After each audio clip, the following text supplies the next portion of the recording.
and now we're going to take a look at scheduling in Windows as well as Unix. And we mean like the actual commercial operating systems, how they schedule processes and threads. And this is a lead up to our next topic, which considers a much more in-depth view of how a modern Linux system does scheduling. But we'll start with talking about Unix and the traditional Unix scheduling. And this is just an examination to see what's sort of interesting or novel about them, or how they resemble things we've talked about so far. So the traditional Unix scheduling is the first one to talk about, and it's like really ancient. We're talking like Unix System V R3 and BSD 4.3, and it was replaced a little bit later on. But again, we are really talking about ancient history here. So what we are discussing is a multi-level feedback system. So there are different queues for things of different priority, and each of those queues is going to be scheduled using round robin, so within it. Okay, so good news, we know about each of those things, so there isn't really a lot of need to discuss those in detail. So moving on. It does have time slicing, as is not surprising considering we talked about round robin. And the original time slice is a very long 1 full second. Again, this sort of highlights how long ago we're talking about. Computers used to be able to accomplish much less in a second than they can accomplish now. So 1 second felt much more like a useful chunk of time. And if a process doesn't block or complete within 1 second, then the timer interrupt triggers preemption, and the scheduler will run and choose the next thing. And priority for a process is based on the type of the process as well as its execution history. So processor utilization for process J is calculated over an interval I, as the formula shown. CPU J of I is the CPU J of I minus 1 divided by 2. And the priority for the process is calculated by the formula B sub J, the base priority of the process, plus the CPU value J divided by 2, plus the N sub J. N is the nice value. Okay, what's up with each of those?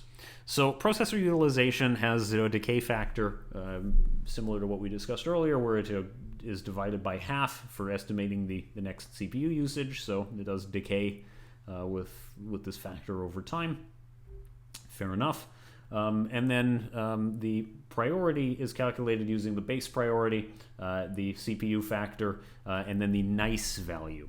And the nice value is the Unix way of allowing the user to voluntarily ask a process to be nice to other users. And you can question who actually uses this, right? Who wants to be nice? The answer is actually system administrators, right? System administrators, if they notice that a particular process is using a lot of CPU time or is otherwise kind of misbehaving or not taking other processes into account, let's call it that, can be made nice by a system administrator to make it nicer than it otherwise would be. And so this is part of the reason why a nice process has a positive nice value, and a not nice process has a negative nice value, and that corresponds to something we discussed earlier around the idea that a process that has a higher number for priority in Unix is actually a lower priority to get to the CPU. So yeah, the CPU and N components of the equation are restricted a little bit to prevent a process from migrating outside of its assigned category. And category is based on, well, what the operating system thinks about it. And the next slide has some information about priorities and what the categories are. To put it in simple terms, how does this work in Unix? Well, the operating system puts its own needs first and tries to make the best use of resources that it can. Okay. This flies a little bit in the face of something we've talked about earlier, which is the goal of the operating system is to help processes run. But, well, listen, this is the design decision of Unix. So there are 5 categories here. Number one is the swapper. So when the operating system wants to move something to or from disk, that has priority. Other things need to get out of the way. And then block I/O device control, so reading to or from disk, or writing to or from disk, same thing, is given priority. File manipulation comes in third. Character and I/O device control, so keyboard or something that gets a small amount of data at once. And then finally at the bottom is user processes. Oh boy. Unfortunately user processes get piled at the bottom of the list. The use of the hierarchy should provide for, ideally, efficient use of I/O devices, and it does tend to penalize CPU-bound processes at the expense of I/O-bound processes, which is kind of what you want, right? When we're living in a world where I/O is expensive, keeping the I/O devices busy is good. So CPU-bound processes having to wait a little bit is okay, because it is encouraging, if you will, that when a CPU-bound process is running, that's fine, an I/O-bound process gets a turn, and when it does get a turn, it issues an I/O request, and before you know it, it's blocked again. So that kind of thing is valuable because it's making best use of the resources. The strategy is reasonably effective for a general purpose time-sharing operating system, right? And time-sharing in this regard means like it's used by multiple users running multiple processes at the same time. It meets the design goals of Unix as it was originally envisioned. That's not to say this is optimal for everything. In fact, I think we could probably argue it's not optimal even for its original goals anymore, but for the time, it was considered appropriate.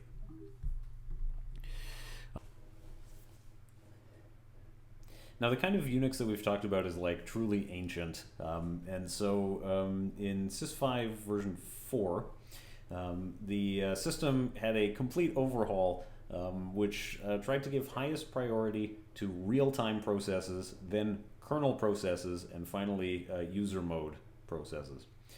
Its big differences are, number one, there are more priority levels. There's actually 160 of them broken down into 3 types. And number two, preemption points. And preemption points were really badly needed because the original version of the Unix kernel didn't really have the idea of preemption. It was not expected in its design that the kernel's execution itself could be preempted at any time. So preemption points were added into the code in the R4 release, so that it would be, this is an okay time for the kernel to stop the current operation and go pick up something else. In practice, this means that when a preemption happens, it means all of the kernel structures are updated, or there are appropriate locks that would prevent concurrent modifications, and therefore there wouldn't be a risk of a race condition. So, I mean, that works, but it does feel a little bit of a sort of band-aid solution to put on top of the existing kernel. We can also talk about FreeBSD. BSD, as in Berkeley Software Distribution, Berkeley as in California, is another form of Unix, and FreeBSD is one of its descendants. And its scheduling algorithm looks quite a lot like that of SRv4. And there are just more priority levels. There's 256 as opposed to 160. And they're subdivided into 5 categories rather than just 3. This implementation is intended to support multiprocessor systems better than the traditional Unix approaches. What's new and interesting here and worth talking about is this interactivity scoring mechanism. Interactivity score is something that is supposed to help identify which threads are user interactive and which ones are CPU intensive. And you've heard, I'm sure, from previous topics that this is something that we care about, it's something that we want, and we've tried to assess in the past. And so, yeah, the user interactivity score is based on how much the thread in question gets blocked. So if it's getting blocked frequently, that suggests that it is, in fact, sort of a user interactive kind of thread, or at least an I/O-bound one, and should be treated accordingly. So the scoring mechanism looks like this. There is a maximum interactivity score called M, and the runtime of a thread is R, and the sleep time of a thread is S. And if the thread has more sleep time than runtime, then the interactivity score is calculated as m divided by 2 times r divided by s. For those that have more runtime than sleep time, it's m divided by 2 times 1 plus r over s. And you can see, I think, from the second equation why we write the first one that way as opposed to just mr divided by 2s. So the system ensures that threads that sleep more than they run are always in the lower half, and therefore sort of get some more priority, as opposed to threads that run frequently, and they always end up in the upper half, so they get a lower chance of running than the ones that are interactive. Right? So this is one may expect really that sort of interactivity works. It's a little bit crude. Users are good at gaming the system, at doing like unnecessary writes to the console to make the program appear more interactive than it actually is. But a crude system isn't always so bad. It certainly provides less reward for gaming the system than some of the more complex operations that we've talked about. So I think in general this is okay.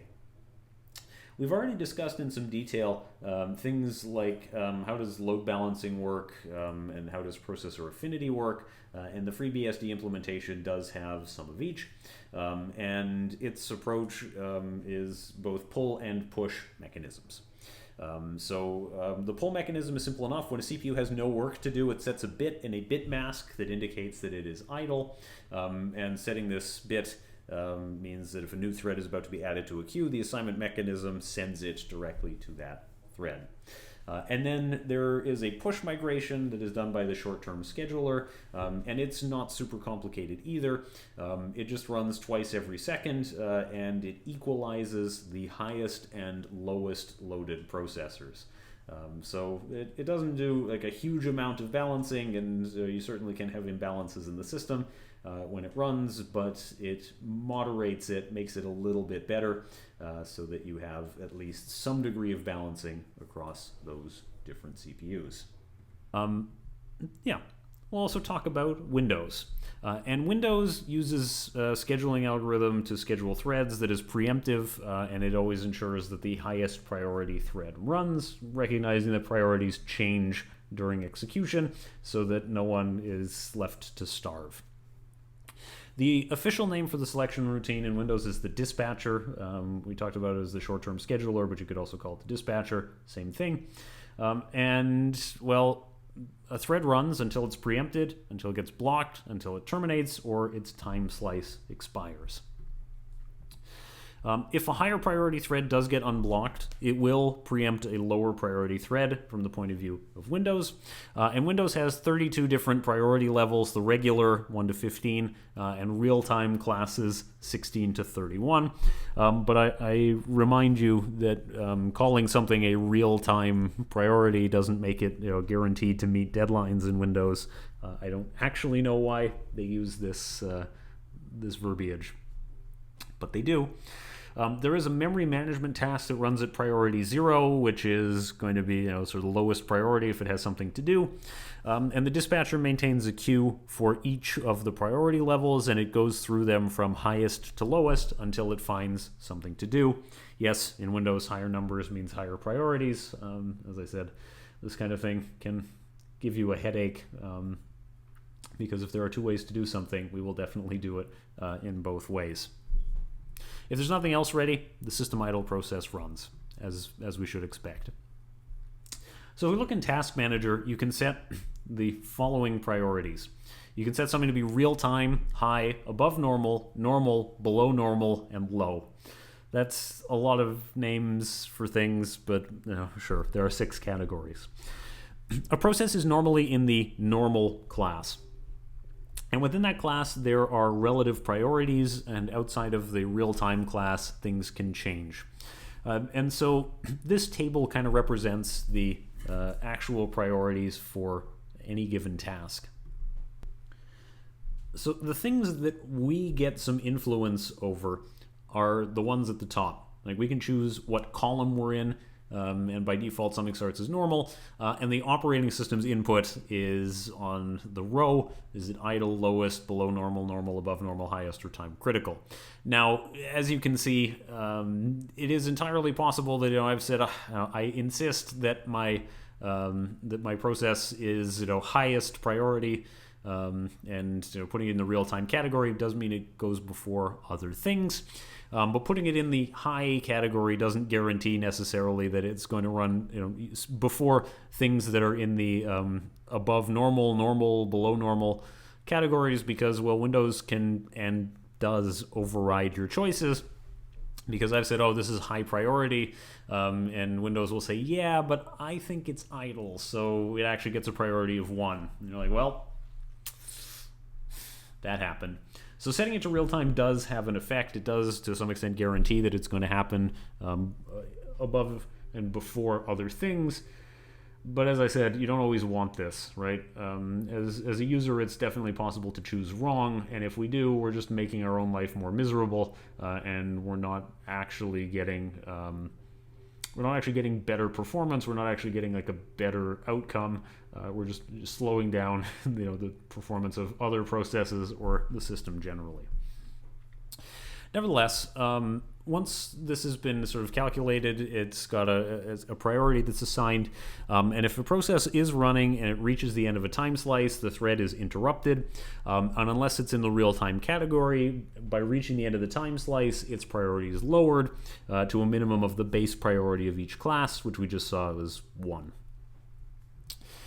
When a process that was blocked on something, so waiting on something or an I/O, its process priority is temporarily boosted, unless it's real time or maxed out already, in which case it can't go up anymore. And the amount of the boost depends on the nature of the event that has occurred. If it is keyboard input, that suggests it's probably a user interactive program, so it gets a bit more of a boost than it would if it was like waiting for disk I/O. But it gets some boost, right? When it's ready, all right, it's your turn, let's get going. You can make use of that result or that thing that you were waiting for as quickly as possible.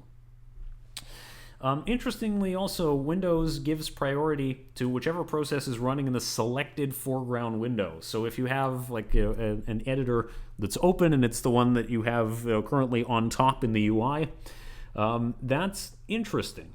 Right? I don't mean this in the sense of like foreground versus background processes, where I mean like user interactive versus not.